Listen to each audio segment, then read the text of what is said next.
გამარჯობა ეთერშია დღის კომენტარი 7-ის ნახევარზე, რომელსაც მე ალექსანდრე ფალავანდიშვილი გავუძღვებით. დღეს გადაცემაში სტუმრად გვეყოლებიან მოძღვრები მღვდელი ათანასე ხაბეიშვილი და მღვდელი ფოტი ზუმბაძე. მოგესალმებით მამებო, დაგვიგვცეთ. ღმერთმა დაგვიგვცეთ. მამა ათანასე, ხა დიდი მარხვა დაიწყო და მაყურებელი ხშირად იწერება და საერთოდ საზოგადოებას აინტერესებს მეტი დიდი მარხვის შესახებ. რატო დაწესდა დიდი მარხვა, რას უკავშირდება და ზოგადად რა მნიშვნელობა აქვს მარხვას? აი ამ თემით რომ დავიწყოთ საუბარი. მოგესალმებით, მივესალმები მაყურებელს. დაწყებულია დიდი მარხვის დღეები. ხუთშაბათი დღე არის, უკვე დასასრულისკენ მივდივართ ამ კვირის.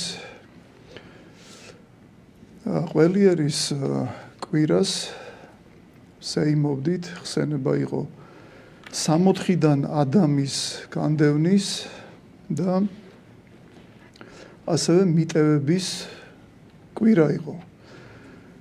რატომ იხსენებს ეკლესია მაგალითად ადამის განდევნას 60-დან, რომ ყოველთვის უნდა გვახსოვდეს რის გამო განიდევნა ადამი და ევა 60-დან. მოგახსენებთ, რომ 60-ხე იყო დედამიწაზე. ადამიანს მიეცა მცნება, ხის ნაყოფი არ უნდა ეჭამა, კეთილისა და ბოროტის შეცნობის ხის ნაყოფი. ზოგიერთმა ადამიანმა შეიძლება დასვას ასეთი კითხვა, რომ არ ყოფილიყო ეს მცნება, ვთქვათ, ეს ხე, ხომ არ მოხდებოდა დაცემა ადამიანის. მაგრამ აქვე წმინდა მამები ცემენ პასუხს და ამბობენ, რომ მცნება ადამიანს მიეცა და ამ ხეში კი არ იყო შეგნება იმისი, რომ სიკეთეს და სიბოროტეს გაიგებდა. რა თქმა უნდა, ადამმა და ევამ იცოდა რა იყო სიკეთე და იცოდა რა იყო სიბოროტე. თუ მათ ჰქონდათ სიბრძნე იმისა, რომ დაერქმიათ ცხოველებისათვის სახელები თავიანთი თვისებიდან გამომდინარე, მაშა სადამე იოანე ოქროპირი ამბობს, რომ მათ ყველაფერი იცოდნენ, მაგრამ რატო ეწოდათ სიკეთისა და სიბოროტის შემეცნების ხე? იოანე ოქროპირი ბრძანებს, რომ იმიტომ ეწოდა, რომ ამ ხესთან დაკავშირებით უნდა მომხდარიყო ან სიკეთის დაცვა, ან სიბოროტის. ანუ სიკეთე ეს არის მცნების დაცვა, რაც ღმერთმა გვამცნო და სიბოროტე ეს არის დარღვევა.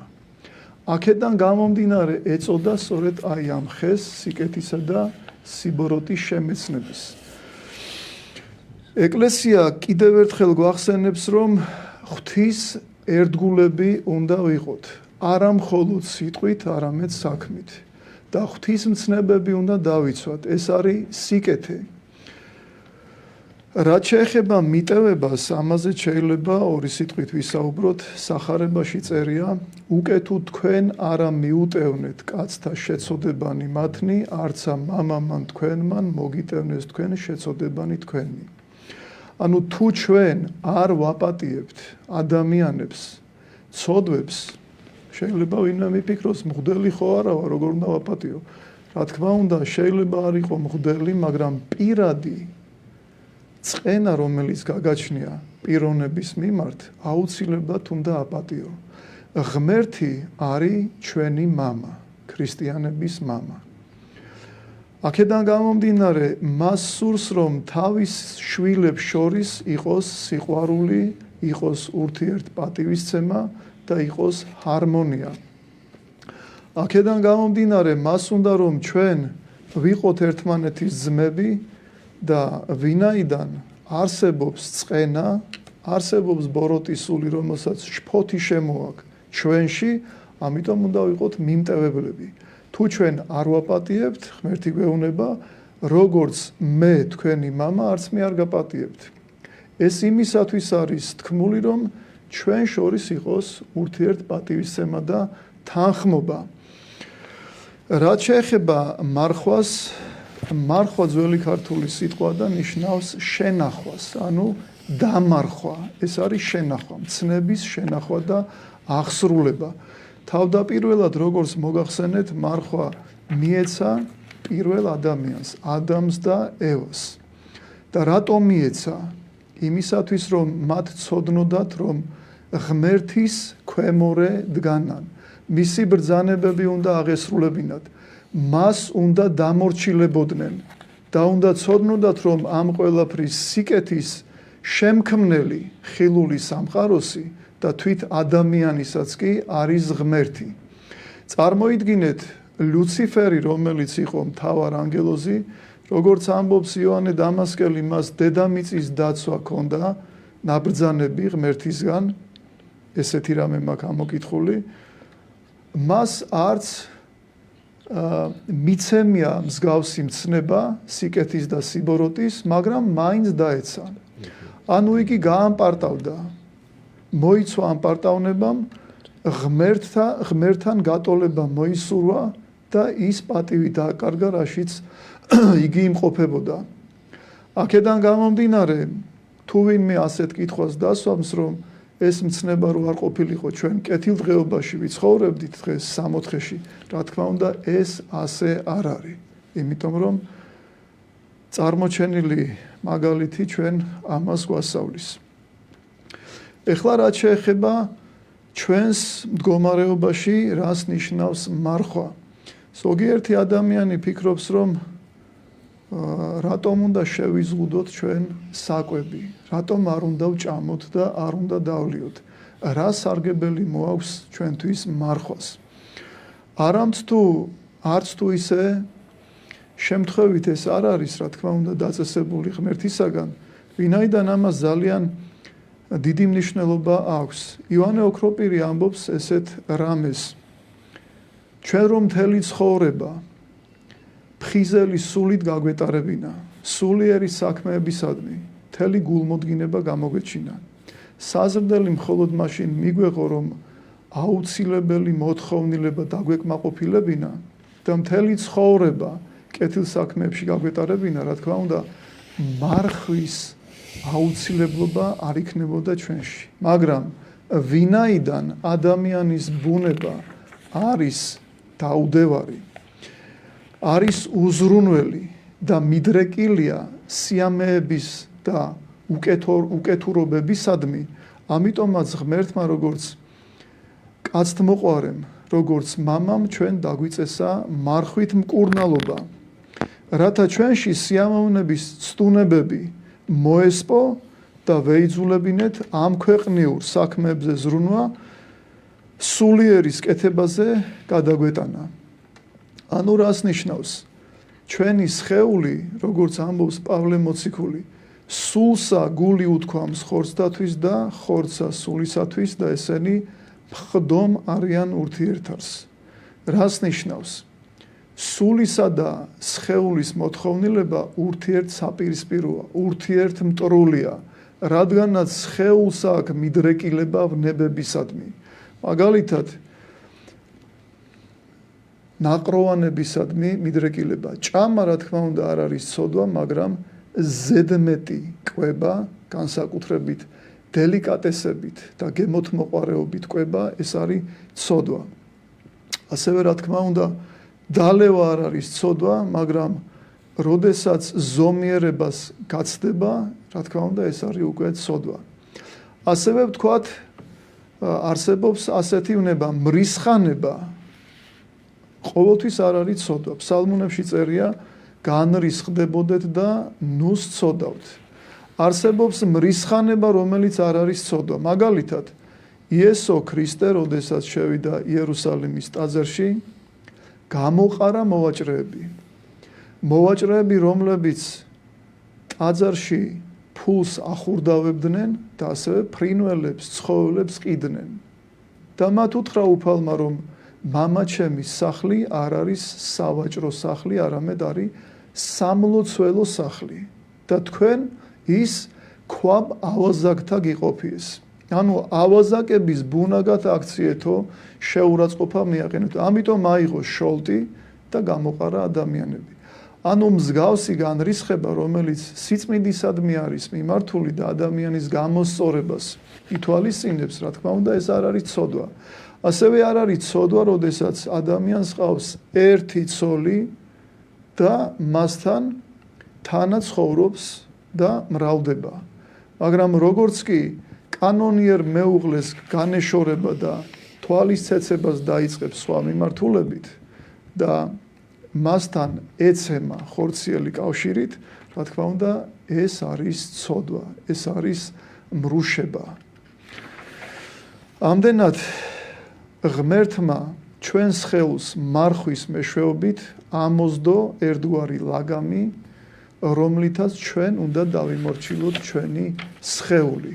და როდესაც სხეული უძლურდება, აი მაშინ ჩვენ ვინარჩუნებთ სულიერ სიკეთეს.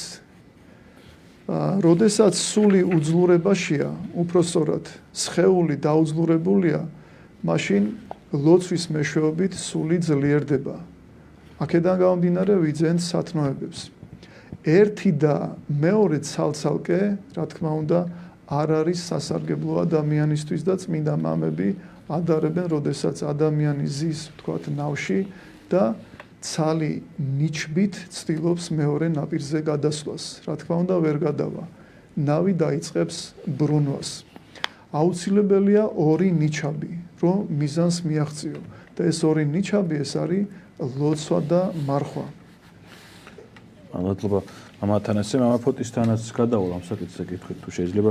მამა ფოტე მარხვაზეს თქვენს რასაც დაამატებთ საინტერესო და ასევე ყველამ ვიცით მეტნაკლებად რომ მარხვის დროს, დიდი მარხვის დროს დამატებით ლოცვის კანონები იმატება ეკლესიაში იკითხება, ეფრემასურის ლოცვებიც იკითხება. ზოგადად ლოცვას თან ახლავს, ხო? მარხვას თან ახლავს ლოცვის გაძლიერებაც, უფრო ხშირად კითხვა და უფრო მეტის, ხო? კი. თქვენ ახლა ახსენეთ რომ დიდ მარხვის პერიოდში იკითხება ისე ვთქვათ განსაკუთრებული საკითხავები მეძღვნილი ამ პერიოდისად, ესე ვთქვათ, ადგომის წინა მარხვისად. ერთ-ერთი ამ საკითხავთაგან არის წმინდა თეოდორე სტუდიელის სიტყვა, რომელსაც ჩვენ ვკითხულობთ სერობის შემდეგ უკვე. ეს არის მოკლე ქადაგებები, რომლითაც წმინდა მამა გვმოძღვრავს ჩვენ ეკლესიის შვილებს. დღეს წაკითხულ სიტყვაში იგი ამბობს იმასთან დაკავშირებით, თუ როგორი კეთილგონიერებით უნდა იყოს დაცული მარხვა. ესეთ შესავალს უკეთებს თან ამ სიტყვას, რომ ხორცის მოყარი ადამიანებიო იგულისხმება ქვეყნის ყოფით საკითხებზე მეტად მზრუნველი, ვიდრე სულიერ საკითხებზე მზრუნველი ადამიანი ამ შემთხვევაში. როდესაც სახლს აშენებენო, მთელი თავისი გონებით, გულით და ძალებით აქეთკენ არიან მიმართულნი. თუ როგორ გაამშვენონო, როგორ ესე ვთქვათ, კეთილსახი ერყონეს სახლიო. მოაპირკეთონ მარმარილოთი სხვადასხვა ფერებითო და თუ კი ვინმე ხელს შეუშლისო მათო, ეს მათთვის ძალიან დიდ ესე ვთქვათ სიზნელეს წარმოადგენსო. და რამდენად ჩვენ უნდა ვიყოთო მოწოდებულნიო ჩვენი სულიერი ტაძრის აღმშენებლობისათვისო, რადგანო ხორციელიო, ანუ სხეულებრივი ტაძარიო, რომელსაც ეს ადამიანები აშენებენ, ხორციელი ადამიანებიო, სასახლეებიო, ეგრეთ წოდებული. დაერღვევიანო ჟამთა სლის შემდეგ. ხოლო ჩვენი სულიერი ტაძარი, ეს არის დაურღვეველი ტაძარი. ანუ ჩვენს სულიერ აღმშენებლობაზე არის აქ საუბარი და რითი უნდა აღვაშენებდეთო ამ სახლს? სათმობებითო. მათ შორის ერთ-ერთი არის მარხვა სწორედ, რომლის შესახებაც მამა ათანასემ ისაუბრა და შემდეგ უკვე შევეხოთ იმ საკითხს, თუ როგორ შეიძლება კეთილგონივრულად იქნას დაცული მარხვა. მამა თეოდორე სტუდიელი აღნიშნავს კვლავ. ზოგიერთი მიიჩნევსო, რომ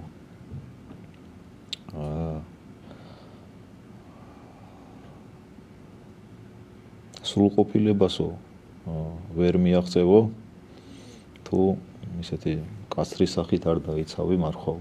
ზოგიერთი თავს იკავებსო, ერთი დღე უჭმელადო, ორი დღე, სამი, 4 დღე უჭმელადო რა. და ესენიო გონებენო, რომ სხვაგვარად ყოველდღიური ჭამითო არ მიიღწევა სრულყოფილება სულიერი. ესე არ არისო. და მოყავს მას მაგალითები.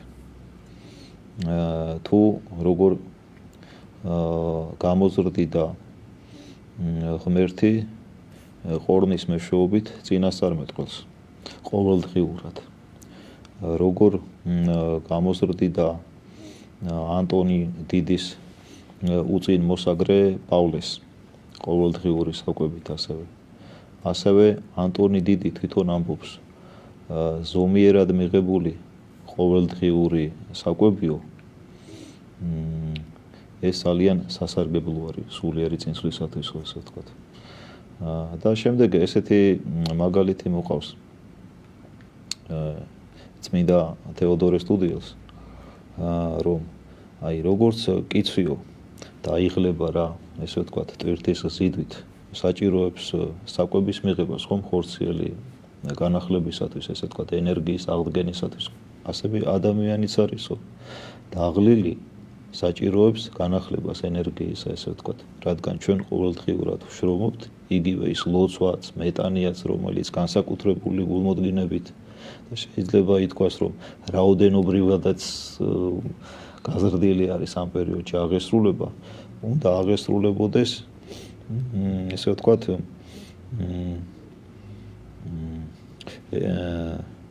ენერგიულად. რას გულისხმობ ახლა ამაში, რომ როდესაც ფსალმოს კითხულობსო, კითხველიო, ისეთი ხმა კი არ უნდა კონდესო, დასუსტებულიო, რაღაცა სხვას რო არ ესმოდეს, ესე ვთქვათ. არამედ ისე უნდა კითხულობდეს რა შემართებით. მეტანიასაც უნდა აკეთებდეს სრულად, მაგრამ თუ ხორციელად დასუსტებული იქნება 3-4 დღე უჭმელი და 20 მეტანია რო არის განწესებული, უგუნური მარხვით ვერ გააკეთებს ამას და შეიძლება 1-2-ც ვერ გააკეთოს, ხო? ეს დიდ სარგებელს არ მოუტანს, არამედ პირიქით შეიძლება დააზიანოს მისი სული. ამდენად აი ამას უსვავს წმინდა მამა ხას, რომ გონიერად უნდა იქნას აღსრულებული ყველა ღვაწლი. ლოცვა იქნება მეტანია თუ ასე შემდეგ. ეს შეიძლება დაგვეთქვა. ხშირად ხდება ისე, რომ აი ადამიანები მაგალითად არ ყოფილან ეკლესიაში, არ დაუცავთ მარხვა, მაგრამ აღდგომის პერიოდში განსაკუთრებული, ესე ვთქვათ, აღდგომისადმი პატივისცემის გამო, მაგრამ ზოგჯერ აი ესე უგუნურად თუ შეიძლება ესე ვთქვათ, მიუდგებიან ამ ყველაფერს და პულზე და წყალზე ცდილობენ, რომ ეს 40 გადაატარონ. სამწუხაროდ მე ძალიან ცუდი შედეგები მარიხო. ზოგადად აი ოპციოთ ყურადღება. ზოგადად მამა ათანასე თქვენთან გავაგზავნებ ამ თემას საუბარი.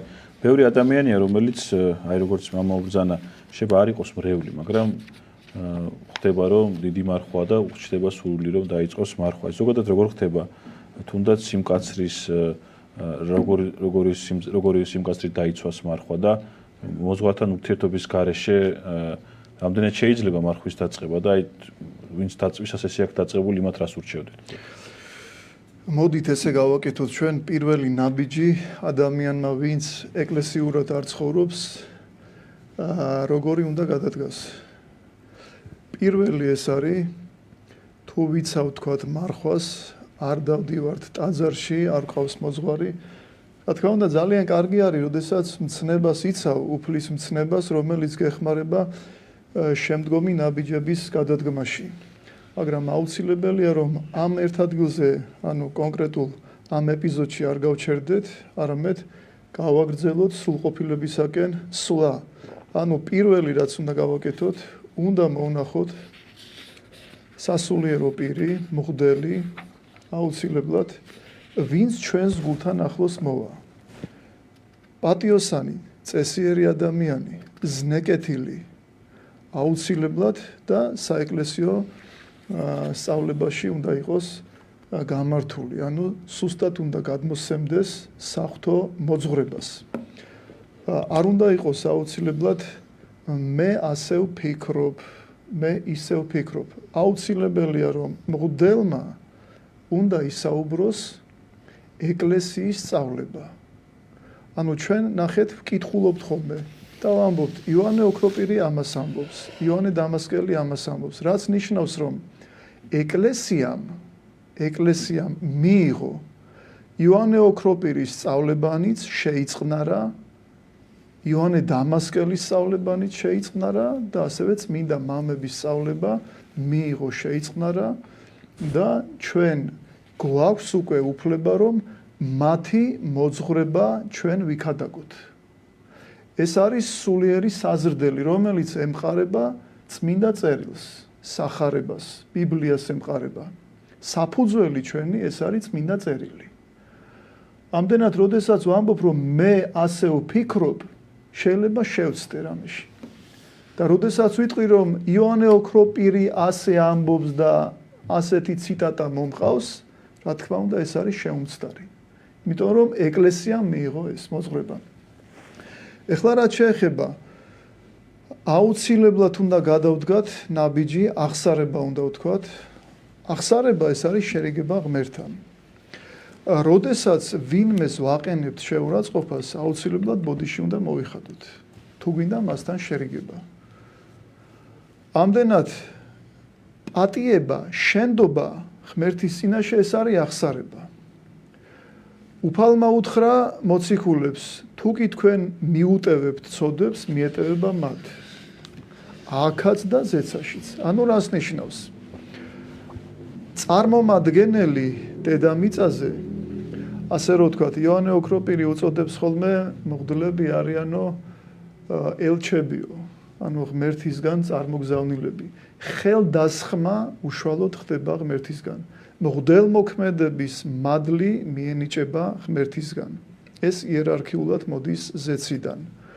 აქედან გამომდინარე, ხელდასხმული როდესაც არის ადამიანი, იოანე ოქროპირი უწოდებს ელჩს. ანუ ელჩი თავისას კი არ ლაპარაკობს, არამედ იმას, რაც მეფემ უთხრა მას. წარაგზავნა უშუალოდ რომელიმე პიროვნების წინაშე, რომ ამცნოს ესა თუ ის ინფორმაცია. მღვდელიც ასევე არის ელჩი. ჩემი წარმოგზავნილები როგორც არის ხო? რა თქმა უნდა, წარგავლინო თქვენ და ნათელსემდით სახელითა მამისათა და მოიმოწაფენით ყოველნი წარმართნი და ნათელსემდით მათ სახელითა მამისათა და ძისათა და სულისაწმინდისათა. ანუ ვინც ირწმუნებს და ნათელ იღებს, ანუ მოინათლება, იგი ცხონდება. ვინც არ ირწმუნებსო, იგი დაისჯება.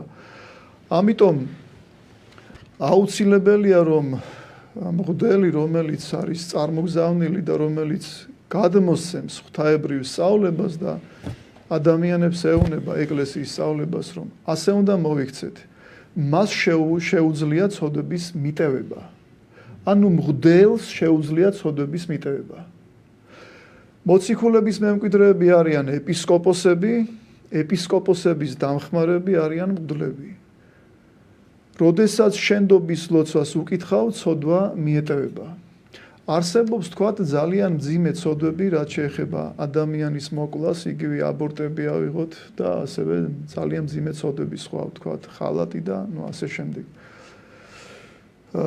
ამ შემთხვევაში ეძლევა სასჯელი, ეპიდემია. ეს სასჯელი უნდა შეასრულოს ადამიანმა აქვე, რომ იქ არ დაისაჯოს. ზოგიერთ შემთხვევაში ადამიანი მოდის და ამბობს აღსარებაში მძიმე ცოდვას, მაგრამ იღიმის, გახარებულია. ისმის კითხვა რა გახარებს? ან ახსარებაში თქვა და იმ წამსვე ან მეორე დღეს გადის გახარებული და ბედნიერი. იცით რა არის? წმინდა მამები საერთოდ, როდესაც მძიმე ცოდვაში ვარდებოდნენ, აი ავიღოთ დავით მეფსალმონე. ორ მძიმე ცოდვაში ჩავარდა დავით მეფსალმონე. და მისი ეს მაგალითი გვაჩვენებს, რომ ადამიანი არის ადამიანი, უძლური, შეიძლება დაეცეს და ასევე შეუძლია მას წამოდგომა და დიდი წმინდანის გახდეს. და აი ამისი მაგალითი არის დავით მეფსალმონე, რომელიც ჩავარდა ორ დიდ ცოდვაში, ეს იყო მკვლელობის და მრუშობის ცოდვა. მას მოეწონება ერთი ქალი, რომელიც ბანზე იბანდა, ბანზე იყო გამოსული, მოეწონება, მის ქმარს გაუშვებს საომრად წინახაზზე და მას მიიყვანს სასახლეში. მოაკვლევინებს ქმარს და წარმოიდგინეთ, თვითონ შეერთავს ცოლად. მაგრამ ღმერთის ჯის დავით მეფსალმუნეს და პირველი შვილი რომელიც შეეძინება ურია ერქვა მის ქმარს რომელიც მოაკვლევინა წინახაზე მისგან შეძენილი შვილი მოუკვდება ანუ ღმერთმა ესე დასაჯა და როდესაც ნათან წინასწარმეტყველი მივიდა დავითთან და ეუბნება რომ ცირარი ერთი გავს გეტყვიო მდიდარს ყავდა 99 ანუ ბევრი ცხვარი ყავდაო და ღარიბს ყავდა ერთი ცხვარიო სტუმარი მოუვიდაო მდიდარს და ადგა მდიდარმა და ღარიბს წაართვა ერთი ცხვარი და იმით გაუმასპინძლდაო შენ როგორც სამართლიანმა მსაჯულმა ეხლა მითხარი რისი ღირსიაო ეს პიროვნება და დავითი ამბობს რომ სიკვდილის ნათან წინასწარმეტყველი ეუბნება შენახარო ის მდიდარიო და დავით მეფსალმუნე ეგრევე მოდის გონზე და წერს 50 ფსალმუნს მიწყალე მე ღმერთო დიდითა წყალობითა შენითა და მის ფსალმუნებში წერია რომ მთელი ცხოვრების განმავლობაში თავის ბალიშს ასველებდა ცრემლით აი ესეთი იყო დავითის სინანული აქედან გამომდინარე როდესაც დიდი ცოდვა გვაქვს ჩადენილი ვთქვათ კაცის ყლა იგივე აბორტი ავიღოთ ასევე სხვა დიდი ცოდვები, მძიმე ცოდვები, მომაკვდინებელი ცოდვები აუცილებელია რომ აღსარების შემდეგ შევასრულოთ დაკისრებული ეპიდემია 40 დღიანი იქნება, 2 თვიანი იქნება, ეს უკვე მოძღვრის განსასაზღვრი არის ადამიანის შინაგანი მდგომარეობიდან გამომდინარე, როგორი სინანული გააჩნია მას, აქედან გამომდინარე მიცეს. მაგრამ აუცილებლად უნდა შევასრულოთ და მთელი ცხოვრება უნდა გვახსოვდეს ეს მძიმე ცოდვა და ყოველთვის ღმერთის წინაშე ქედ დადრეკილები უნდა ვიყოთ. ჩვენ საამაყო არაფერი არ გაგვაჩნია. თუ რამე სიკეთეს ვაკეთებთ, ეს არის ღმერთის მადლი, ღმერთის დამსახურება, ის გვეხმარება. და წმინდა წერილში მოვიყვან ერთ ციტატას უფალი ამბობს რომ თვინიერ ჩემსა არ არა იზალგი წყობად არცა ერთი. ანუ ჩემს გარეშე არაფრის გაკეთება არ შეგიძლია. ნახეთ ჩვენ შევეხეთ ადამს და ევას მცნება. პირველ შემთხვევაში მოხდა დაცემა ანგელოზებისა, გაამპარტავდა, მოინდომა ღმერთობა და დაკარგა ღვთის მადლი და გახდა ბოროტი. სიბოროტე არის სიკეთის ნაკლებობა. სიძულვილი ასევე სიყვარულის ნაკლებობა. სიბოროტე, სიძულვილი, ყველაფერი არის სიყვარულის ნაკლებობა. ღმერთი არის სიყვარული. და როდესაც ღმერთთან კავშირი გაწყვიტა და შენდობა არ ითხოვა ბოროტმა, ანუ ლუციფერმა, თავის დროზე მთავარ ანგელოზმა, აქედან გამომდინარე გახდა ბნელეთის ანგელოზი და პირველი ადამიანის დაცემაც სწორედ იყო ამპარტავნობით. რადგანაც ეუბნება გველში შესული ბოროტის სული, იქნებით ვითარცა ღმერთნი. შემეცნებელი სიკეთისა და სიბოროტისა. ვითარცა ღმერთნი. ანუ ღმერთებივით, ანუ მრავალ ღმერთიანობას ნახეთ, აი აქედან საიდან შემოქვს. იქნებით ვითარცა ღმერთნი და მათ მოეწონათ ეს იდეა. რადგანაც მათში იყო ის შეგრძნება, რომ დედამიწიდან, როგორც წმინდა მამები ამბობენ, 64 დედამიწაზე იყო, დედამიწიდან უნდა ასულიყვნენ ზეცაში. ანუ ეს იყო ბასილი დიდის თქმით ერთგვარი საგამოცდო, საწრთნელი ადგილი, სადაც თუ მორჩილებას გამოხატავდნენ ღმერთისა და ისინი გაიზრდებოდნენ სულიერად, მაშინ აყვანილები იქნებოდნენ ზეცაში. მაგრამ ეს ჩვენ ვერ მივიღეთ სამწუხაროდ და იოანე ოქროპირი აქვე ამბობს, რომ აი ღმერთი ასე აწყობსო, როდესაც ჩვენი დაუდებრობით რამეს ვკარგავთ, ღმერთი ისე აწყობს, რომ უფრო უმეტესი შევიძინოთ. და ნახეთ რა შევიძინეთ. დავკარგეთ 64 დედამიწაზე, მაგრამ შევიძინეთ 64 ზეცაში. უფალი მოვიდა ჩვენთან, ჩვენს გამო ჯვარზე გაეკრა, ჩვენი მსგავსი სხეული სული მიიღო მან, თვინიერ ცოდვისა, ჯვარზე გაეკრა, ის ადამიანის ცოდვა გამოისყიდა თავისი ჯვარცმით, 64 წყარები გაგვიღო და ჩვენ აი ამ დიდების ღირსი გავხდით. დაგვიწესა თავისი კანონები, ეკლესია სულიწმინდის მიერ არის, როგორც პოპოვიჩი ამბობს, წმინდა მამა იუსტინე პოპოვიჩი, სულიწმინდის მიერ იმართება, ეკლესია დაარსა, ეკლესია დაგვიარსა უფალმა, მოგცა ღვთაებრივი კანონები და გვითხრა, მე ვარ გზა, ჭეშმარიტება და ცხოვრება. თუ გინდა ჭეშმარიტება, თუ გინდა სიცოცხლე, მაშინ იარე ჩემი გზით. ეს არის ეკლესიური ცხოვრების წესი. და ამიტომაც ვეუბნებით, რომ ერთ-ერთი ცნება ეს არის მარხვის დაცვა. თუ კი ადამმა და ევამ მარხვის დარღვევის გამო განიდევნენ 64-დან და დაკარგეს ღმერთთან აი ეს ჰარმონია, ერთობა. მაშინ წარმოიდგინეთ ჩვენ, რომლებიც არ ვიცავთ მარხვას, რა იმედი გვაქვს, რომ ცხონდებით და გადავრჩებით. ზოგიერთი ადამიანი ამბობს, რომ ღმერთი არის მოწყალე და აუცილებლად შეგვიწყალებს. მაგრამ ამ ადამიანებმა ის არიციან, რომ ღმერთი ასევე არის სამართლიანი მსაჯული.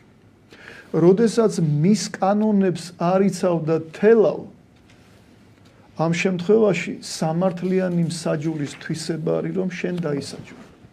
ღმერთს არ უნდა შენი დასჯა, მაგრამ შენი საქციელი ქმედება გსჯის. შენ თვითონ ისჯის საკუთარ თავს.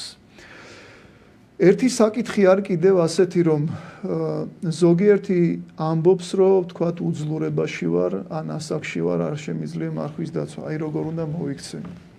მოდით ესე გავაკეთოთ ჩვენ. აი ვინც არ დადის თქვათ ტაძარში ამ ეტაპზე, ემზადება თქვათ ტაძარში მისასვლელად, მოდით ასე გავაკეთოთ. ვინც ნეულებაში საერთოდ იმყოფება, ესეც ინდივიდუალურია, რას ნეულებაზე არის საუბარი, თუ სხეულს ჭირდება გარკვეული საკვების მიღება, აუცილებლად უნდა მიიღო. ამ შემთხვევაში ჩვენ ვეუბნებით, რომ ოთხშაბათი და პარასკევის დაცვა თუ შეგიძლია, დაიცავი მარხვა. სხვა დღეებში თუ შესაძლებელია ხორცი რომ არ ჭამო შენი ჯანმრთელობისთვის, მაშინ ხორცი არ შეჭამო, რძის პროდუქტიდან რაც ყველაზე მნიშვნელოვანია შენი ჯანმრთელობისათვის, ის მიიღე. ადამიანები ასე იქცევიან და იცავენ მარხვას. ანუ მარხვა არის ადამიანისთვის დაწესებული და არა ადამიანი მარხვისათვის. თუ სხეული არის მოუძლურებული, მას არ ჭირდება კიდევ უფრო მეტად მოუძლურება, რომელიც მიიყვანს ფატალურ შედეგამდე. ანუ დაეცემა ადამიანი ვერ შეძლებს შრომას და ვერც ლოცვას, საკუთარ სულზე ზრუნვას. აქედან მოძღვართან რა თქმა უნდა, ინდივიდუალურად ჩვენ ახლა ზოგადად საუბრობთ, მაგრამ ეს ყოველივე აღესრულება ინდივიდუალურად. ანუ მოძღვარმა უნდა გამოკითხოს ადამიანს რა დაავადება ჭირს, ან თქვათ ექიმისგან თუ რა თქვათ საკვებზე აქვს ნებართვა მიღებული. ერთი კითხვა მაქვს კიდე ბარე ამ თემასთან დაკავშირებით, თქვენ ახსენეთ რა მნიშვნელობა აქვს აღსარებას და ასევე მოძღვარს. და უბრალოდ აი ზოგიერთი ადამიანია, თქვენ თქვით რა რთული მოძღვრის არჩევა არის მნიშვნელოვანი, რომ გამოიძიო კარგად, ხო, როგორ ადამიანის ჩააბარებს შენს თავს, მაგრამ მეორეა, რომ თქვათ ადამიანის არამ პირველად მოდის ეკლესიაში, ან მოძღვარი გარდაეცვალა ან რაღაც, შეიძლება იყოს პერიოდი, რომ თავს იკავებდეს, იმიტომ რომ მოძღვარი ვერ იპოვა. აი ასე დროს თქვათ აი აღსარება, პირველი აღსარების ჩაბარება ამ პაუზის შემდეგ, ან პირველად ნიშნავს თუ არა იმას, რომ მაშინა თუ ეს შენი მოძღვარი ხდება, ზოგს აქვს ესეთი გაურკვევლობა, რომ ვერ აბარებს აღსარებას, იმიტომ რომ გონია, რომ ის ადამიანი აი მისი მოძღვარია და მიცით რა არის, საერთოდ მამები ასე ამბობენ, გამოცდილი მამები ამბობენ, რომ როდესაც ერთხელ აბარებ აღსარებას, არ ნიშნავს, რომ არის შენი მოძღვარი. მოძღვარი ნიშნავს, ვისი კურთხევითაც, ლოცვა კურთხევით შენ ცხოვრობ. ანუ მოძღვარი ის არის, რომელსაც ეკითხები რჩევებს, როგორ უნდა მოიქცე აი ამ კონკრეტულ შემთხვევაში. ანუ ეკლესიის მორჩილებაზე არის საუბარი. საერთოდ უნდა ვიცოდეთ, რომ ჩვენ კი არ უნდა დავიქვემდებაროთ სასულიერო პირებმა ადამიანები და ჩვენს ასე რომ ვთქვათ ადამიანურ ბრჭყალებში მორჩილებაში ვამყოფოთ. ჩვენს მორჩილებაში და არა ღმერთის სწავლების მორჩილებიდან გამომდინარე. ჩვენს მორჩილებაში რომ დავიქვემდებაროთ, გამოვიყენოთ, რა თქმა უნდა, ეს არის მიუღებელი რამე. ეს არის იგივე ავაზაკობა. ჩვენ უნდა ვიზრუნოთ იმ სამწყსოზე, რომელიც ჩვენთან მოვიდა. ღმერთმა მოგვიყვანა ჩვენ ადამიანები, რომლებიც ჩვენ უნდა მივიყვანოთ ღმერთამდე. ანუ ღმერთთან უნდა დავაახლოვოთ ეს პიროვნებები. აქედან გამომდინარე, ჩვენი ვალდებულება ეს არის ადამიანის ცხონებაზე ზრუნვა. რაც შეეხება მოძღვარი, როდესაც გარდაიცვლება და ვერ პოულობთ თქვათ მოძღვარს. ანუ გარკვეულ სტრესში იმყოფება ადამიანი. რთულ მდგომარეობაში იმყოფება, ნამდვილად მამა რო გარდაიცვლება ძალიან რთული რამ არის ეს და რაღაც გარკვეულ ფსიქიკურ პრობლემებს უქმნის ზოგიერთ ადამიანს, მაგრამ უნდა ითქვას, რომ ჩვენ თუ მორწმუნე ადამიანები ვართ, მაშინ სიკვდილი არ არსებობს, მოდი ესე ვთქვათ. წმინდა მამები ამბობენ, რომ მოძღვარი რო გარდაიცვლება, ის უფრო ახლოს იმყოფება შენთან. ის უფრო მეტს გააკეთებს შენთვის. მოდი ესე გავაკეთოთ, ვილოცოთ ჩვენი მოძღვრებისთვის, ვინც გარდაცვლილი არის და თუ ისინი ღმერთთან იქნებიან, მაშინ უფრო მეტად დაგვეხმარებიან ჩვენ, ვიდრე აქ ყოფნაში. ამ შემთხვევაში ჩვენ აუცილებლად აღსარება უნდა ვთქვათ, რომ ცოდვები გვეპატიოს და ვეზიაროთ. ეს არის მნიშვნელოვანი. ეს არის მნიშვნელოვანი რამ და თუ მოძღვარი გვყავდა, მისი ლოცვა კურთხევიდან გამომდინარე, მისი რჩევებიდან გამომდინარე, რაღაც გარკვეულ ზრდას ხომ მივაღწიეთ ჩვენ. ჩვენ ხო ვიცით, როგორ უნდა გადავლახოთ ესა თუ ის სირთულეები. მოდით ესე გავაკეთოთ, არსებობს წმინდა მამების ნაშრომები, შეიძლება რომ ჩვენ ვიხილმძღვანელოთ იმით. თუ თქვათ ვერ ვეხსნებით და რომელიმე მოძღვრის ასე რომ ვთქვათ, მორჩილებაში ვერ ვახერხებთ. უმეტეს დასაწყისში წავიდან. ხო. მაშინ წავიკითხოთ წმინდა მამათა სწავლებები და მათ დავემორჩილოთ. ეს არის ეკლესიის სწავლება. აი ესე შეიძლება გავაკეთოთ. მაგრამ როდესაც ეკლესიას წდება ადამიანი, ეს ნიშნავს, რომ მასში არის მცირედ მორწმუნეობა. ანუ მას ჰქონდა ერთგვარი მიჯაჭვულობა და იმყოფებოდა გარკვეულ ჩვილობის ასაკში და ამ ჩვილობიდან ან არ უნდოდა გამოსვლა, ან თქვათ ხანმოკლე პერიოდი გაატანა, რომ ვერ გაიზარდა სულიერად. რო გაზრდილიყო, მაშინ ის გააგრძელებდა ეკლესიურ ცხოვრებას, იმიტომ რომ ჩვენ უპირველეს ყოვლისა ღმერთთან არ უნდა დავკარგოთ ურთიერთობა. ეს არის ყველაზე მთავარი. ღმერთთან არ უნდა დავკარგოთ. ცოდვას უნდა ებრძოლოს ადამიანი მუდმივად. არ შეიძლება მასთან შეგუება. აი იოანე ოქროპირი ამბობს ესეთ სიტყვებს, ღმერთი ზურგს აქცევსო, არა იმდენად ცოდვილებსო, რამდენადაც ვისაც არ უნდა გამოსწორება. ანუ ცოდვაში ჩავარდა, მაგრამ არ უნდა ფეხზე წამოდგომა. ანუ ეს არის შენანება რო არ გინდა და იმყოფები დაცემულ მდგომარეობაში. მაგალითად, აი, როდესაც ფეხი დაგიცდება და წუმპეში ჩავარდები ტალახში. ხო იმ წამსვე წამოდგები. ხო წახვალ სახში გამოიცვლი, გაირეცხავ და სუფთას ჩაიცმევ. მაგრამ ნორმალური არ იქნება ის, რომ ადამიანი იწვეს იმ ტალახში და თქვას, რომ ისევ შეიძლება დამიცდეს მე ფეხი და ჩავარდე ისევ ამ ტალახში, წუმპეში. და ამიტომ მოდი არ წამოვდგები და ვიწვევი ესე ტალახში. ცით რა არის? ტალახში წოლა ეს არის, ანუ სიბინძურეში წოლა არის ღორის თვისება. და ღორც ასევე ქონია ესეთი თვისება, რომ არ იყურება ზეცაში. ყოველთვის უყურებს ტალახს, ანუ მიწას უყურებს ყოველთვის. და ჩვენ განსხვავდებით. დაეცი უნდა წამოდგე.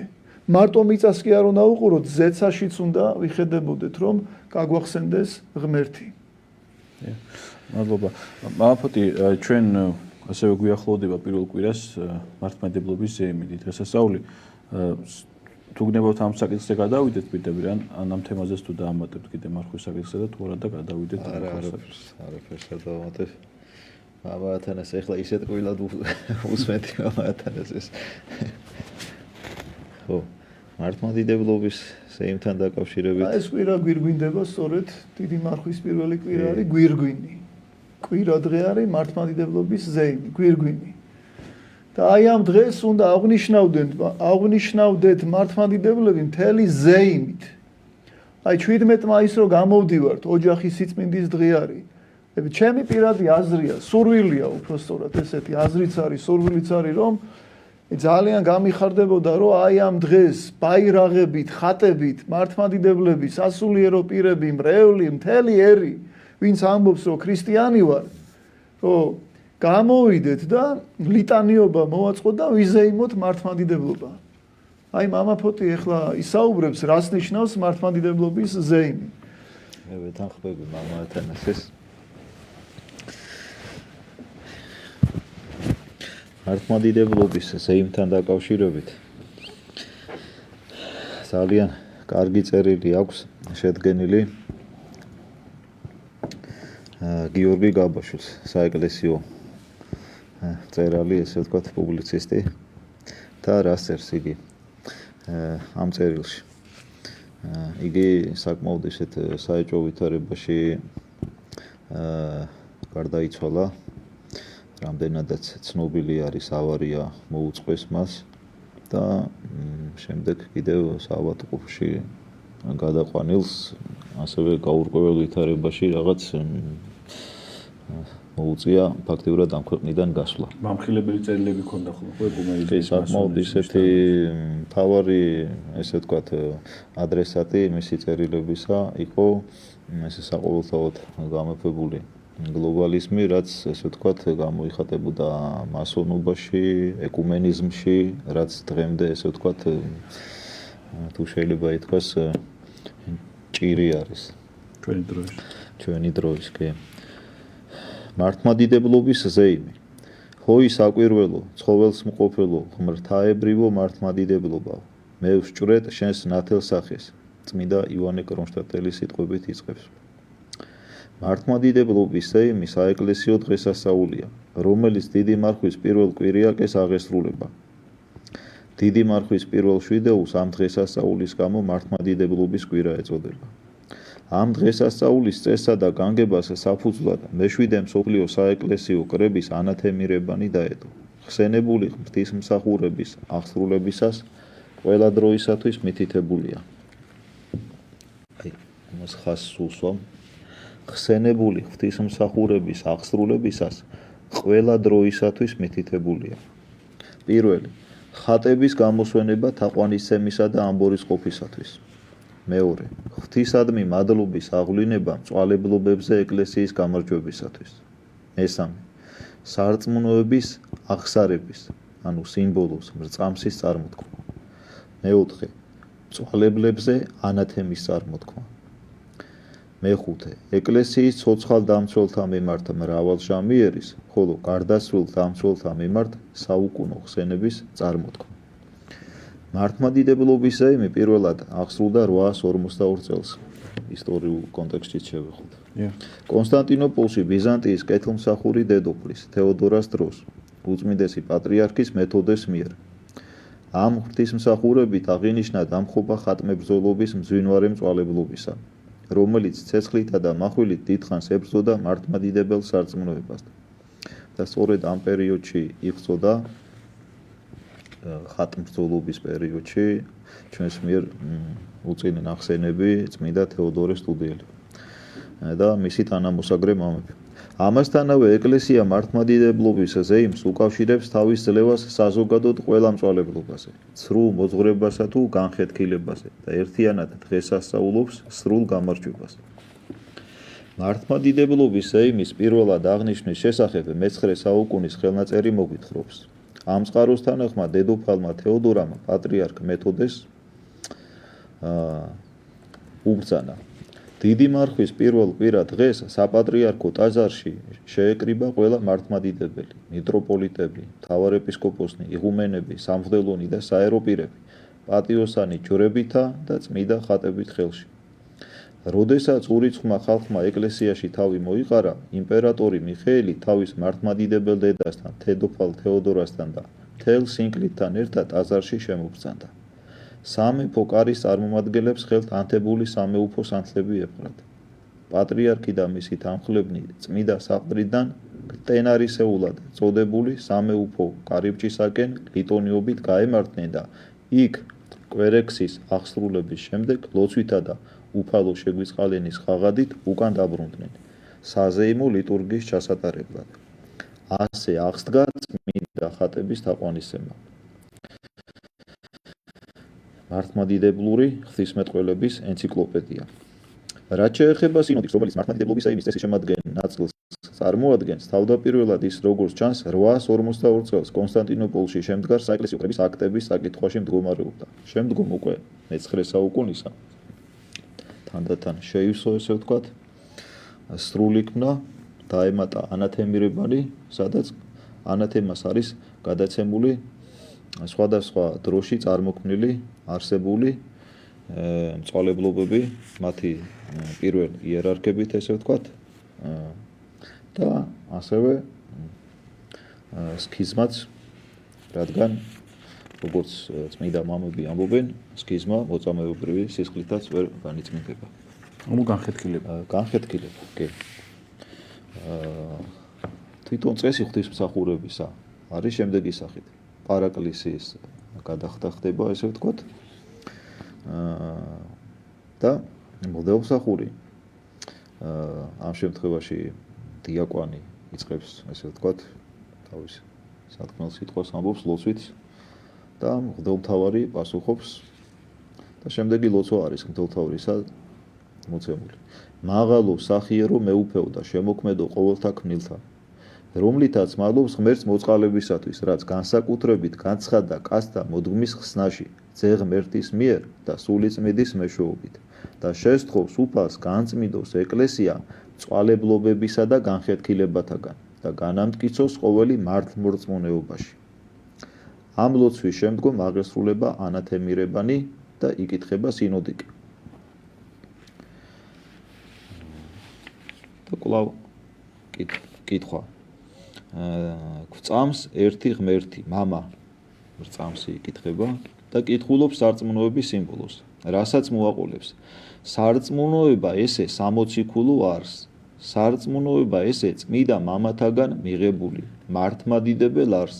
სარწმუნოებით ამით ქვეყანა დაემტკიცნის და შემდეგ მიუთითებს თუ რით ხელმძღვანელობენ მართლმადიდებლები სარწმუნოების დაწვრილებითი გახსნისას.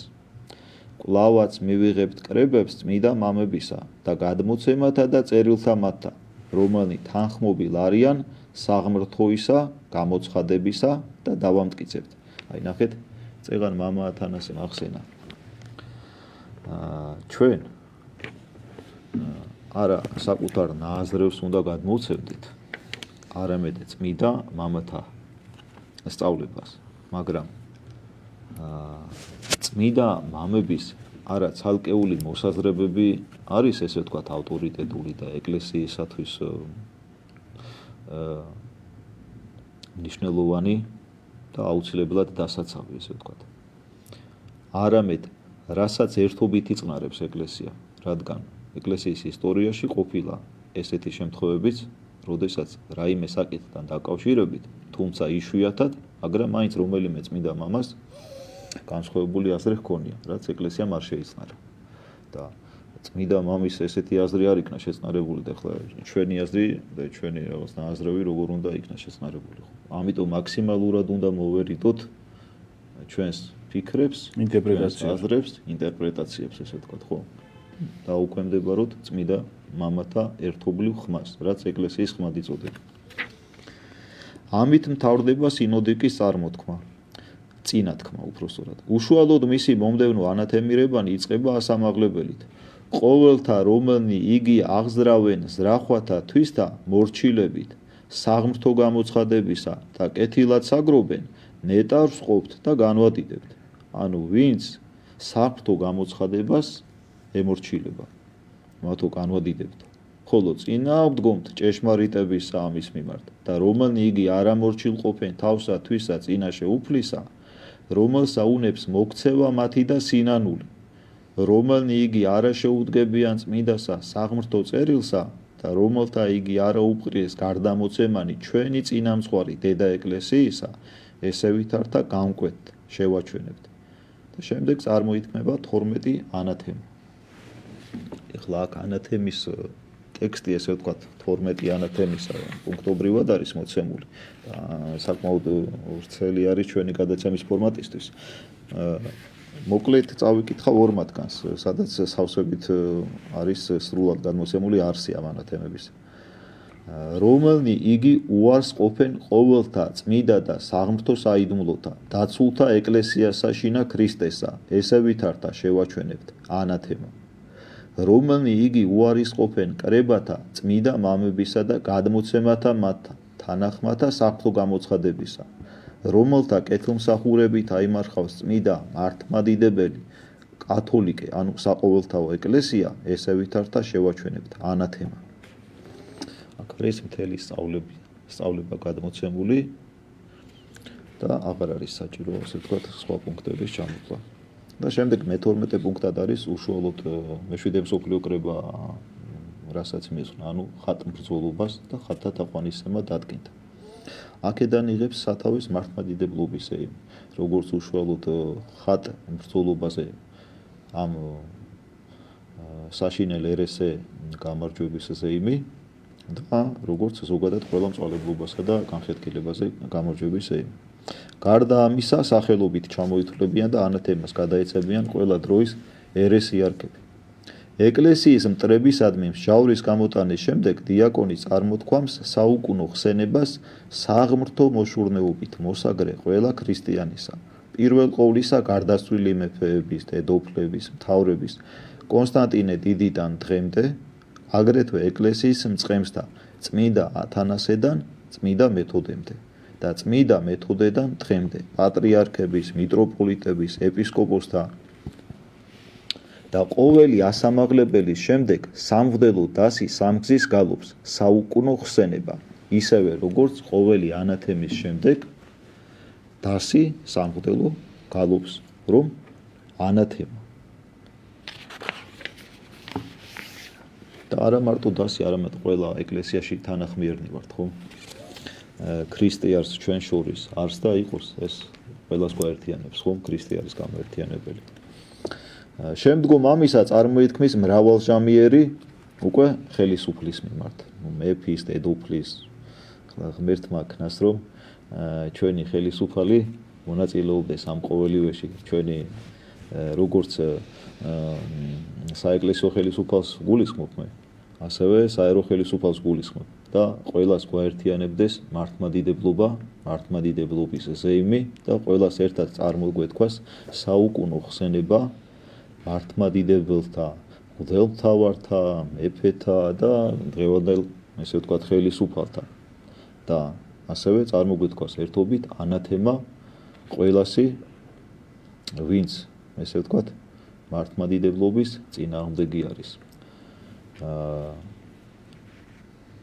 აი ასეთი ამაღლებული საეკლესიო დღესასწაულია მართლმადიდებლობის ზემი, რომელიც თავისი ჭეშმარიტი სრული სახით საქართველოს მართლმადიდებელ ეკლესიაში დიდი ხანია აღარ აღნიშნულა. გულის ტკივილით ამბობს გიორგი გაბაშვილი. და ამასთან აღნიშნავს, რომ ეს განპირობებული იყო საბჭოთა წყობილების დროს ათეისტური მთავრობის ზეწოლით. თუმცა გარკვეული სასულიერო პირები, რა თქმა უნდა, ამას აღნიშნავდნენ კიდეც. საბოლოოდ შეიძლება ესეთი სიტყვებით შევაჯამოთ ჩვენი სიტყვა მართლმადიდებლობის ზეიმთან დაკავშირებით. ფაქტიურად იგივეს ამბობს გიორგი გაბაშვილიც. წარმოთქმული რუის ურბნისის კრებაზე. არა გეცრუნეთ ჩვენ სიწმიდით მშობელო ჩვენო კათოლიკე ეკლესიაო, არცა განგცეჩენ სიქადულო ჩვენო მართლმადიდებლობაო და ამბობს რომ ბიბლიური ესავის დარად პირველ შობილებად ცერცვის შეჭამაცი ამ ქვეყნიურ კეთილდღეობაზე არ უნდა გავყიდოთ. ეს რას ნიშნავს რომ დღეს გამეფებული არის დიპლომატია. არ უნდა მოვერიდოთ ჩვენ.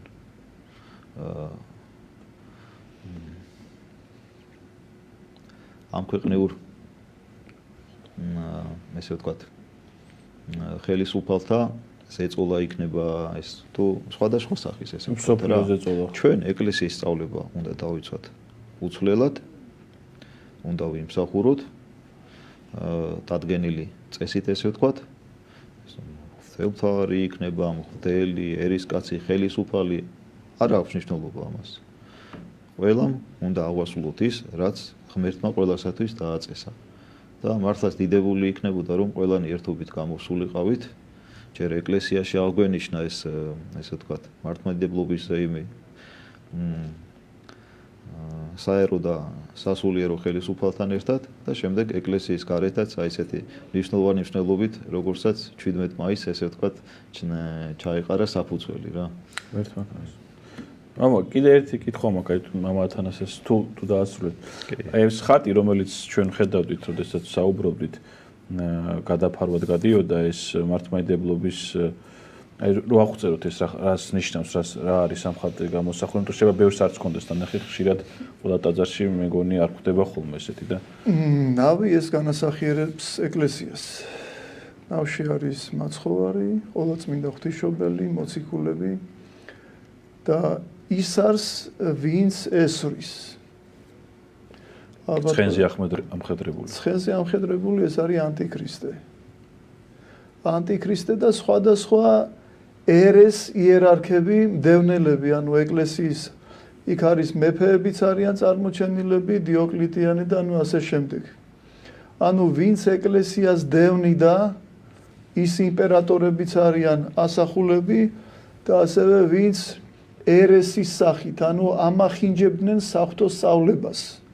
აი ყველა არის წარმოჩენილი, ხა ყველა ვერ იქნება რა თქმა უნდა, მაგრამ ნუ ამათი სახით არის გამოსახული ყველა მდევნელი ეკლესიისა და ყველა წინააღმდგომი.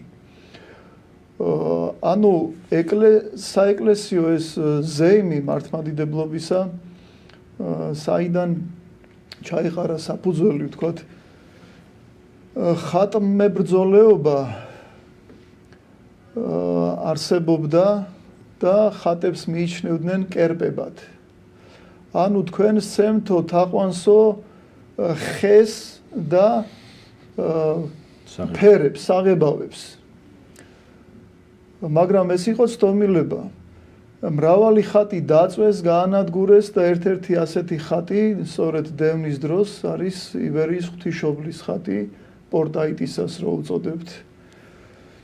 რომელსაც უგმირა ერთ-ერთმა მხედარმა და სასწაულებრივად სისხლი გადმოვიდა მისი სახიდან. ეს ხატი შემდგომში ჩაასვენა აი ამ ქალბატონმა, ვისაც ეს ხატი ჰქონდა და ხატმა გაცურა. აი ვერტიკალურად აღმართულმა ხატმა გაცურა. და სახში უკვე უსაფრთხო აღარ იყო, ხო, მდევნელების გამო. დიახ.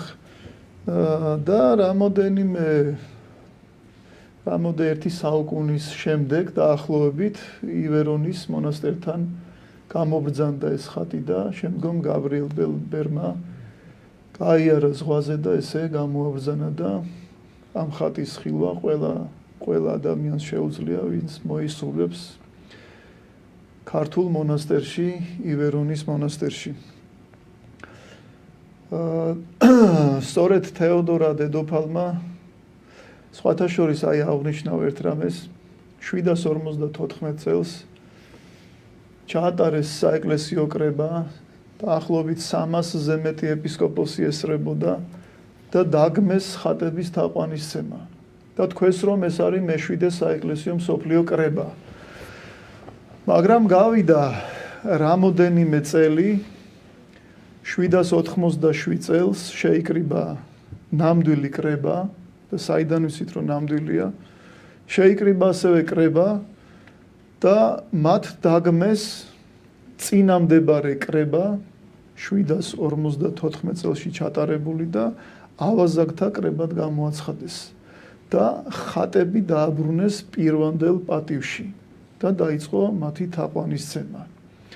ანუ საიდან უნდა გავიგოთ ამაზე ადრეც ვისაუბრეთ, კრება ეს არის თქვათ მსოფლიო ავტორიტეტის მქონე თუ ავაზაკთა კრება არის. რა თქმა უნდა, მეშვიდე მსოფლიო კრების შემდეგ არც ერთმა კრებამ არ დაგმო მეშვიდე მსოფლიო საეკლესიო კრება. და არავის არ გამოუთქვავს პროტესტი, რომ ეს მცდარია. ანუ ერთსულოვნებით თელმა ეკლესიამ, თელმა სისავსემ, ეკლესია მორწმუნეთა კრებულს ნიშნავს, ყველა ადგილობრივმა ეკლესიამ, ყველა თელმა სხეულმა სისავსემ მიიღო და აღიარა, რომ ეს არის ნამდვილად ჭეშმარიტად მსოფლიო საეკლესიო კრება, რომელიც ეფუძნება წმინდა წერილს და არ ეწინააღმდეგება. ამიტომ მოხდა მართლმადიდებლობის ზეიმი, ანუ საზეიმოდ გამოაბრძანეს ხატები, ეთაყვანებოდნენ, წირვალოცვა აღევლინა და სწორედ აი ამ დედოფალმა თეოდორამ ესე საზეიმოდ პირვანდელ პატივში დააბრუნა წმინდა ხატების თაყვანისცემა. აი ეს იყო უდიდესი ზეიმი. ნახეთ, თავდაპირველად ბოროტმა სულმა ადამიანის წინააღმდეგ წამოიწყო ბრძოლა. საიდან წამოიწყო? ჯერ 60-შივე წამოიწყო ბრძოლა, მან ვერ აიტანა ის დიდება, რომელშიც ადამიანი იმყოფებოდა. იგი არის მოწინააღმდეგე ღმერთის, მაგრამ პირდაპირ მას ვერ ებრძვის, იმიტომ რომ მას ძალა არ აქვს. ამიტომ მან მოინდომა ღმერთისთვის საყვარელი არსების დაღუპვით წინააღმდეგობა გაეწია ღმერთისათვის. ამიტომ აცდუნა 60-ში ადამიანი და მას შემდეგ ცდილობს, რომ კაცობრიობის ისტორიაში შეიტანოს სხვადასხვა განხეთქილებები, სხვადასხვა ცრურწმენები. ჩვენ წელთა რიცხვამდე იყო კერპთაყვანისცემა, კერპებისადმი მიდრეკილება იყო. კერპი, რა თქმა უნდა, კერპში ჩაბუდებული ბოროტის სულები მეტყველებდნენ, მაგრამ უძლურები იყვნენ წმინდანების წინაშე, სადაც მაგალითად წმინდა გიორგი შედიოდა აი ამ ბომონში და ეს მთელი საკერპო იმსხრევდა. პირ აქვს და არა იტყვიანო. ანუ კერპი რა არის? არ მეტყველებს, ვერც მოძრაობს. შეუძლია ადამიანმა შემუსროს, როგორი ღმერთი უნდა ყოფილიყო ის, მაგრამ ეშმაკისგან ისე ჰქონდათ დაბნელებული გონება, რომ მიიჩნევდნენ ღმერთად. უცალოდ სრულსასწაულებით ხდებოდა, ხო, შესაძლოა. რა თქმა უნდა, ეშმაკის მიერ აღევლინება ყოველთვის რაღაცა სასწაულები. ძირითადად ეს არის წარმოდგენითი სასწაულები. თქვათ, შეუძლია ბოროტ სულს პაისის წიგნებში, როგორც ვკითხულობთ, პაისი ათონელის წიგნებში, შეუძლია ბოროტმა სულმა ადამიანს შეყაროს რაღაცა სნეულება, ასევე იობის წიგნშიც არის ეს აღნიშნული. და ასევე შეუძლია, რომ თქვათ, მივიდეს მისანთან, მკითხავთან და მან განკურნოს. სინამდვილეში ეშმაკის მიერ გამოწვეული დაავადება ეშმაკის მიერ განიკურნა, ანუ როგორ? გაშორდა ბოროტის სული მას და ადამიანი გამოჯანმრთელდა და ფიქრობს პიროვნება, რომ აი იმ ნათელ მხილველმა თუ იმ ვიღაცა ჯადოქარმა მკითხავმა მიშველა მე. და რადგანაც იმ ოთახში ხატები აქვთ დაბრძანებული, ადამიანი ფიქრობს, მცირედ მორწმუნე ადამიანი ფიქრობს, რომ ღმერთისგან არის ეს სასწაულები. თუმცა წინასწარმეტყველება ბოროტ სულს არ შეუძლია. მას შეუძლია წარსული გითხრას, მაგრამ წინასწარმეტყველება ეს არის 10-დან შეიძლება 2 ან 3 თქვათ გაარტყას, ესე რომ ვთქვათ, ლოგიკით რაღაცა. ჩვენ ვფიქრობთ მერე, რომ ესე იგი 7 რომელიც არ დაემთხვა, იმაზე კი არ ვფიქრობთ, რომ ეს ყალბია, არამედ აი ეს 1 რომელიც თქვათ დაემთხვა. აი ეს არის ყველაფერი. ანუ ჩვენ წარმოსახვაში ჩვენ ასე გვინდა რომ იყოს და ესეც ხდება. ამის შემდეგ, კერპების შემდეგ, რა თქმა უნდა, დაიწყო სხვა ეტაპი ბრძოლისა ღმერთთან. ეს იყო ქრისტიანობის ეპოქაში დევნა ქრისტიანების საეკლესიისა. მაგრამ მიხვდა ბოროტის სული, დემონი რომ ამითაც ვერაფერს ვერ გახდა, ვინაიდან 1000-ობით, 100,000-ობით მორწმუნე ადამიანები ავიდნენ ზეცაში მოწამეობის გვირგვინით და ადიდებდნენ ღმერთს. ანუ მათ სათასასუფეველი დაიმკვიდრეს და აი მაგალითად 40 სებასტიანელი მოწამეების შემთხვევაში როგორ ხდებოდა? აი დიდ მოწამე მარინეს შემთხვევაში როგორ მოხდა? 15 წლის გოგო ეწამა და 1500 ადამიანი გაქრისტიანდა, რომელმაც იხილა აი ამ უსუსური ადამიანის ვაშკაცური მოწამეობა. ისე უძლებდა ამ ტკივილებს, მიხვდნენ რომ ეს ღმერთისგან იყო და ყველა მოინათლა. 1500 ადამიანი და როგორც მახსოვს 1500-ვე შემდგომში ეწამა. ან ამ შემთხვევაში ან სხვა შემთხვევაში არის მსგავსი ფაქტი მომხდარი. ბევრი ყოფილა ეს. აი ამის შემდეგაც, როდესაც დაინახა რომ ხელმოცარული დარჩა და ვერაფერს ვერ გახდა, პირიქით სათასასუფეველი აავსო მოწამეებით, ამის შემდეგ უკვე დაიწყო სწავლებაში დამახინჯების შეტანა, სხვადასხვა რელიგიების წარმოქმნა და აქედან გამომდინარე გაჩნდა 2000-მდე სექტა, სხვადასხვა დენომინაციები, რელიგიები გაჩნდა და იოანე დამასკელი სვამს ესეთ კითხვას რომ ღმერთი ხო ერთიაო და ყველა ვთანხმდებით რომ ერთია, მაგრამ რატომღაც სარწმუნოება არის ძალიან ბევრი. და ეს სარწმუნოება ბევრია და ღმერთი ერთია და მასთან მისასვლელი გზაც ხომ ერთია. როგორ შეიძლება რომ სხვადასხვა რელიგიები, რომლებიც ურთიერთმტრობენ, ანუ ერთმანეთს ეწინააღმდეგებიან, ერთმანეთის საწინააღმდეგო სწავლებები აქვთ, როგორ შეიძლება რომ აი ამ ყველა რელიგიით მიხვიდე ღმერთამდე. თუ ღმერთი ერთია, მასთან მისასვლელი გზაც ერთი არის აუცილებლად. ურთიერთსაწინააღმდეგო რჯულს რატომ მოგცემდა? რა თქმა უნდა, როგორ შეიძლება რომ მაგალითად ერთი მშობელი გვყავს თქვათ ჩვენ და ჩვენ ყველანი უნდა მივიდეთ იმ ერთ მშობელთან. ამიტომ ერთს ასწავლის უზნეობას და მეორეს ზნეობრიობას. შეიძლება მშობელმა ეს ასწავლოს? ხო არ შეიძლება. ანუ ზნეკეთილობით უნდა მიხვიდე მშობლამდე, რადგანაც იგია ზნეკეთილი და იგი ვერ აიტანს უზნეობას. ანუ თავად ღმერთი სიყვარული ვერ იტანს სიბოროტეს, ვერ იტანს დამახინჯებას. როგორ შეიძლება ჭეშმარიტებამ განგვიცხადოს აქ ერთი, იქ მეორე, იქ მესამე, იქ მეოთხე. როგორ შეიძლება ესეთი რამე? ანუ საკუთარ თავს ხომ არ დაიმახინჯებს? ანუ ეს სიმახინჯე სწავლებაში, რა თქმა უნდა, შეტანილია სწორედ აი ამ ეშმაკისგან, ლუციფერისგან და მას უნდა ღმერთად ყოფნა და გახდა კიდევაც კონკრეტული ადამიანებისათვის ღმერთი, რადგანაც მას სემენ თაყვანს. აი სწორედ აი ამ დამახინჯებიდან გამომდინარე, ფსალმუნებში წერია, წარმართა ღმერთი არისო ეშმაკიო. ამიტომ ძალიან უნდა დავფიქრდეთ ჩვენ ადამიანებმა, რომელი არის ის ერთი ჭეშმარიტი სარწმუნოება. აი რომელია ეს ერთი ჭეშმარიტი? ყველა ამბობს რომ ჩვენია. აი რომელია ის ერთი ჭეშმარიტი სარწმუნოება? სერაფიმე როუზმა აი რამოდენიმე რელიგიები, სექტები გამოიარა, ძალიან ბევრი და ეძებდა ჭეშმარიტებას. ეძიებდით და ჰპოვოთ, სახარებაში ხო წერია. ეს პიროვნება ეძებდა და იპოვა.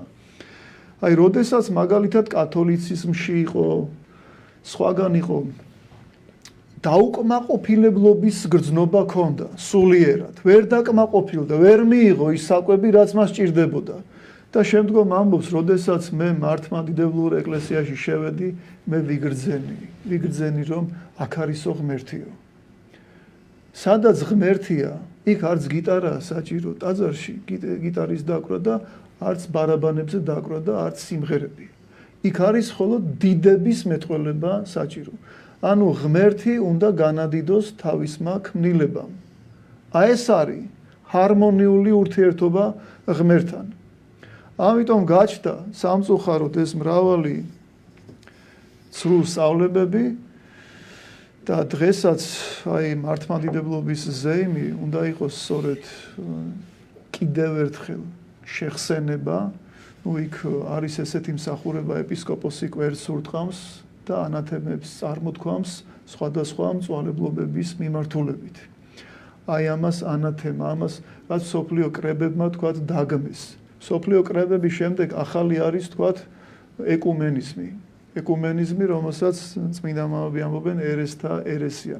როგორ შეიძლება სიკეთის და სიბოროტის შერწყმა თქვათ, შეუძლებელია მსგავსი რა მოხდეს. ამიტომ აი ეს დღე უნდა აღინიშნებოდეს. მე ვფიქრობ, მთელი ღირსებით, როგორც არის ტრადიცია ეკლესიისა, როგორც იყო, სამწუხაროდ ჩვენთან დაკარგულია. დიდი მადლობა. კომუნისტური ეპოქიდან გამომდინარე. სამწუხაროდ დრო გვეწურება. ეს შეიძლება. ერთ თემას შევეხები ასევე ფსევდოლიბერალიზმთან დაკავშირებით. ამაზე მინდოდა მეც ეს პროპაგანდას რო გრძალავს თავრობა ეს ინიციატივა და ბოლოს აი 2-3 წუთში რო დავამსრულოთ. მოკლედ ძალიან კარგია თუ აი ამ კანონმდებლობას ჩვენ შევიმუშავებთ და აი ამ პროპაგანდას გარყვნილების, ანუ LGBT ცნობიერების პროპაგანდას ჩვენ შევზღუდავთ. ზოგიერთი ადამიანი ამბობს, რომ ადამიანებზე ზემოქმედება ამას არ მოაქვს, თუნდაც გამოვიდნენ, თუნდაც გეი აღლუმები გამართონ, არავითარი ზემოქმედება ადამიანებზე არ მაქვს, ვისაც არ უნდა, ისედაც არ იქნება, თქვათ, LGBT მიმდინარეობის. რა თქმა უნდა, ეს არის სიცრუე. ძალიან მარტივად შეუძლია ყველა ადამიანს, რომ შეიტყოს უცხოეთში არსებული მრავალწლიანი გამოცდილებიდან გამომდინარე თუ რა ზემოქმედება მოახდინა იქ. მაგალითად, აი მსხვილი სოციოლოგიური კომპანიები არის, მოვისმინე ესეთი რამ, გელაბის და იფსოსის, რომლის გამოკითხვებით ევროპასა და ამერიკაში ბოლო 10 წლის განმავლობაში LGBT თემის წილი მოსახლეობაში 2-ჯერ და მეტად გაიზარდა. მათ შორის 25 წლამდელთა შორის 20%-საც კი ასდა. ანუ რას ნიშნავს ახლა ეს ხო ჩვენი მოგონილი ხო არ არის არა? იქ სადაც პროპაგანდაა და იქ სადაც პროპაგანდა არსებობს 2-ჯერ და მეტად გაიზარდა და 25 წლამდე ასაკში მოზარდეებში 20%-საც კი აღემატა. ანუ ყოველი მეხუთე არის LGBT. ყოველი მეხუთე ადამიანი არის LGBT ცნობიერების. როგორ არ მოაქვს ზემოქმედება. ეხლა მე წაგიკითხავთ ერთ მანიფესტს ჰომოსექსუალთა მანიფესტიდან ამონარიდი მინდა წაგიკითხოთ. ეს არის მაიკლ სვიფტის მანიფესტი. პირველად გამოიცა ჰომოსექსუალთა საზოგადოების მაცნეში 1987 წელს. აი რა გეგმები აქვთ მათ. ჩვენ სოდომური ცოდვით დავკავდებით თქვენს ვაჟიშვილებთან. ჩვენ მათ ვაცდუნებთ თქვენსავე სკოლებში. ყველა კანონი, რომელიც კრძალავს ჰომოსექსუალიზმს, გაუქმდება. ამის ნაცვლად მიღებულ იქნება ახალი კანონმდებლობა, რომელიც წაახალისებს სიყვარულს მამაკაცებს შორის. ოჯახი ეს სიცრუის, ღალატის, უძლურების, პირმოთნეობისა და სისასტიკის სანერგე გაუქმდება. ოჯახის ინსტიტუტი, რომელიც წამლავს წარმოსახვასა და თრგუნავს თავისუფალ ნებას, აღმოფხრილ იქნება. ყველა ეკლესია, რომელიც ჩვენ დაგმობს, დაიხურება. ჩვენი ერთადერთი ღმერთები სიმპათიური ჭაბუკები არიან. ანუ საერთოდ უზნეობა ეს არის სატანიზმი. ეს არის ჩვეულებრივი სატანის მსახურება. ეშმაკის მოგონილია ეს LGBT თემი. ადამიანი არ იბადება აი ამ ცნობიერებით. აი მაგალითად იოანე ოქროპირი ამბობს, რომ ძველ რომში მაგალითად თავისუფლებს აკრძალული ჰქონდათო ჰომოსექსუალიზმი, მამათმავლობა, უпростоრად მონებს ჰქონდათ აკრძალული და თავისუფლებაში ვინც იყვნენ, იმათვის ეს იყო პრესტიჟი. ელიტას ხო ეგრეთ წოდდება. ელიტასთვის იყო პრესტიჟი. ეს იყო ძველ რომში. ვერ გასაიდმე ქანები ძველი რომისკენ მივდივართ. წარმართობისკენ. რა ხდება? არ მესმის საერთოდ რა. ამიტომ აუცილებლად უნდა აიკრძალოს და ჩვენ მხარს დაუჭერთ რა თქმა უნდა. და ვინც აი ამ კანონის წინააღმდეგ გამოვა, ჯერ წავიკითხავთ. აი ამ კანონმდებლობაში რა არის, როგორ არის ფორმულირება, როგორ არის გაკეთებული, თუ ყველაფერი სწორად არის და მართლა როგორც ჩვენ ვფიქრობთ, რომ ეს LGBT პროპაგანდა უნდა აიკრძალოს და ამის წინააღმდეგ არის, რა თქმა უნდა, ორივე ხელით დაუჭერთ მხარს. მთელი ხალხი, მთელი ერი გამოვა მხარდასაჭერად და ვინც წინააღმდეგი იქნება, ვთქვათ, აი ვისაც ხედავთ ეს ვიცი, ის 15 პარტია, ვინც ხელი მოაწერა გამოსვლისა და შეკრების თავისუფლებაში, ვინც თქვა, რომ ჩვენ მაგალითად გამოვალთ ხელისუფლებაში თუ მოვალთ ჩვენ, მათ მხარს დაუჭერთ, რომ LGBT ღონისძიებები ჩაატარონ. 15 პარტია ხო გახსოვთ კარგად? გეი მანიფესტზე მოაწერეს. გეი მანიფესტზე მოაწერეს ხელი და ეს ადამიანები დღეს პატრიოტიზმს თამაშობენ. და არ მესმის ესენი ვინ არიან? ზოგიერთი მათ შორის ეკლესიაშიც დადის. და რა სწავლობთ იმ ეკლესიაში რა? არიცით რომ ეს სატანიზმია პირდაპირ? ხელს აწერთ ჰომოსექსუალიზმის მხარდაჭერას და ამ დროს ტაძარში დაადიხართ. და სანთელს ანთებთ. არ გცხვენიათ მაინც რას აკეთებთ. და ვინც გამოვა აი ამ კანონის წინააღმდეგ ჩვენთვის უკვე ლუსტრირებული იქნება რომ ეს ადამიანები არიან პირდაპირ მამათმავლები. შეიძლება მამათმავალი იყო არა ხორციელად, არამედ როდესაც მხარდაჭერი ხარ, შენს იგივე ხარ. ანუ ვინც ცოდვას ეთანხმება, ცოდვილზე უარესი არის ამ შემთხვევაში და ვინც ამას ამართლებს, აი ამ ცოდვას. ის უარესია იმაზე. ის თუ ავამტყოფია და ვერ ხვდება, ვთქვათ, და აი ამ ზემოქმედების ქვეშ იმყოფება, აი ამ ავადმყოფობის, შენ ხომ არა ხარ ესეთი ავამტყოფი. ანუ შენ გამოდიხარ შეგნებული მტერი. მტერი საკუთარი ოჯახისაც კი. და შენმა შვილებმა, შვილიშვილებმა აქ არ უნდა იცხოვრონ, ამ ქვეყანაში არ უნდა იცხოვრონ. და როდესაც ეთანხმები ამას და უმრავლესობა რომ გახდება ეს LGBT ცნობიერების და გაირყნება და შენი შვილიშვილი ან შვილთაშვილი გახდება აი ესეთი ცნობიერების. აი საფლავთან რომ მოვა, რას გეტყვის იქ? ხო არ შეიძლება ყველაფერი ფულზე გაიცვალოს. ფული ეს არაფერი არ არის. ალექსანდრე მაკედონელი, როდესაც გარდაიცვალა, თქვა, ანდერძად დაწერა ესეთი რამ. როდესაც ჩამასვენებთ კუბოშიო, ამოჭერით ხელები გავამაყოფინეთ, რომ ამ წუთის სოფლიდან არაფერი არ მიმოგვსო. მთელი დედამიწა, პლანეტა მისი იყო, მას ექვემდებარებოდა, მაგრამ არაფერი არ მიმაქო. ეს იყო უნიკალური ბრძენი ადამიანი, ბევრი რამ უნდა ისწავლონ პოლიტიკოსებმა ამათგან, რომ აქედან ვერაფერს ვერ წავიღებთ ჩვენ. მხოლოდ იმას წავიღებთ, რაც გავაკეთეთ ან სიკეთე, ან სიბოროტე. დიდი მადლობა, მამათა სამწუხაროდ. აიხარეთ. მაფოთი სამწუხაროდ ვეღარ გაძლევთ ცოტას. საინფორმაციო იწყება და საინტერესო იყო საუბარი, მოგვიწია დასრულება. მაყურებელს შევახსენებ ჩვენი სტუმრები იყვნენ მღვდელი ათანასე ხაბეიშვილი და მღვდელი ფოტი ზუმბაძე. ეს კომენტარი შუდის ნახევარზე ამით დასრულებულია. დიდი მადლობა, კარგად გრძელდებოდეთ. ნახვამდის.